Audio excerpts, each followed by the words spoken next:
Улсын хурлын дарга эрхэм гишүүдээ Монгол Улсын ерөнхий сайдын боловсролын салбарын санхүүжилт хөрөнгө оруулалтын талаар танилцуулсан мэдээлэлд үндэслэн Улсын хурлд гарсан намын бүлгээс дараах дүгнэлтийг танилцуулж байна. 2025 оны төсөвт боловсролын салбарт 4.5 их найд буюу нийт Монгол Улсын нийт төсвийн 20%-ийг зарцуулахаар тусгасан нь 21 оноос хойш 2.5 дахин өссөн дүнтэй үзүүлэлтээ. Хэдий тийм боловч энэхүү нэмэгдэл нь боловсролын чанарт дөрвтэй ахиц дэвшил авчирсангүй. Хөрөнгө оруулалт нь оновчгүй хуваарлагдаж, удирдлагын бодлого тодорхой бус байсаар байна. Өнөөдрийн байдлаар ерөнхий боловсролын сургуулиудын 66% нь 2 ээлжээр хичээлдэж, хот хөдөөгийн боловсролын хүүхдийн боловсролын ялгаа улам их гүнзгийрсэн байдалтай байна.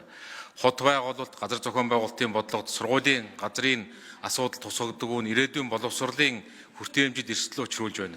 Сургуулийн зориулттай газрыг өөр зориултаар ашиглах явдал байсаар байгаагаас сургууль цэцэрлэгүүдийг хот төлөвлөлтийн бодлоготой уялдуурн барьж байгуулах нөхцөл бас бүрдээгүй хэвээр байна.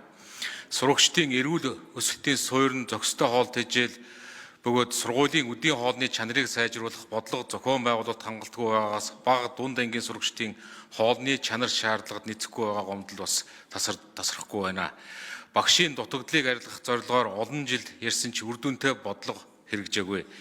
Тэтгэлгээр багш бэлтгэх хөтөлбөрүүдийн үр дүн хангалтгүй, төгсөгчдийн 3/2 нь багшийн мэргэжлэр бас ажиллахгүй байна. Энэ нь багшийн цалин хөлс өрсөлдөх чадваргүй ажиллах нөхцөл нийгмийн баталгаа хангалтгүй байгаатай холбоотой. Сүүлийн жилүүдэд бага ангийн хичээлийн хөтөлбөрийг шинжлэх ажлыг эхлүүлсэн ч 3-5 дугаар ангийн хөтөлбөрийн шинжилэл зогсож хэрэгжих боломжгүй байдалтай байна. Энэ боловсролын салбарт шинжилт хийгдээгүй, бодлогын тодорхойгүй байдал үргэлжилж байгааг илтгэнэ. 2024 онд нийтлэгдсэн PISA үнэлгээнд Монголын сурагчдын 66% нь уншсан зүйлээ бүрэн ойлгож чадамжгүй, 51% нь математикийн анхан шатны түвшингээс доогуур үнэлгээ авчээ. Байгалийн ухаанд 0.2% нь л агсан түвшний ойлголттой байгаа нь суур боловсрол бүхэлдээ хямралд орсныг бас харуулж байна.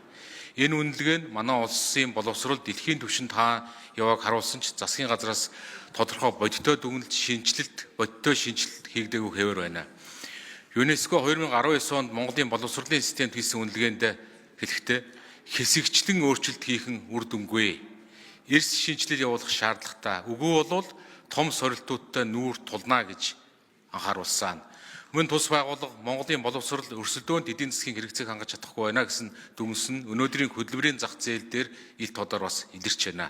Ийм нөхцөлд боловсролын суурь асуудлыг зөвтгөх ус эрс шинжлэх шаардлагатай байна. Бодлогын уялдаа, сургалтын чанар, багшийн ур чадвар, удирдлагын хариуцлагыг цогцоор нь сайжруулах цогц бодлогыг бас эрх баригчдаас бодит байдал шаардж байгааг сануулъя.